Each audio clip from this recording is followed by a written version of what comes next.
And Corey, I'm surrounded by several hundred people here in Times Square. This is all part of Nobody is Above the Law rally. There are some 550 of them being conducted all across the country in all 50 states, and they tell me 150,000 people have already RSVP'd.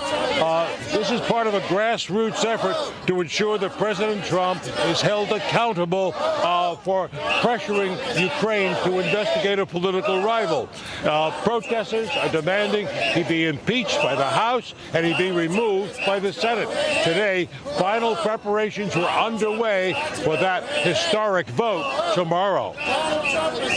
We believe this conduct is impeachable and should never take place again under our constitutional system. The House Rules Committee debating ground rules for a floor vote on 2 articles of impeachment against President Trump, expected as early as tomorrow. It's a hoax, it's a witch hunt, and it's just a continuation. It's been going on now for almost 3 years. With a Democratic majority in the House making impeachment all but inevitable, Republicans still sharply critical of the process. The one thing, when it came down to the very end, the one thing they couldn't do is actually find a crime. The focus already shifting to a Senate trial. Majority Leader Mitch McConnell objecting to Democratic Leader Chuck Schumer's request to call key White House witnesses. The Senate is meant to act as judge and jury, to hear a trial, not to rerun the entire fact-finding investigation because angry partisans rushed sloppily through it.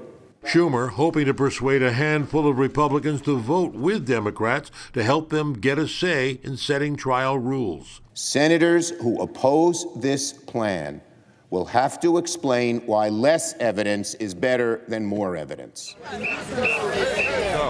Now, if that vote comes tomorrow as expected, President Trump would only be the 3rd president in American history to be impeached. And then, of course, that goes over to the Senate for a trial. These rallies being conducted tonight all across the country.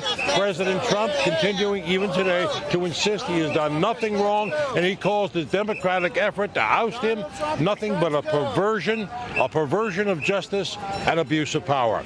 We're live in Times Square. Marvin Scott, Pix 11 News. Back to you, Tamsin, Corey.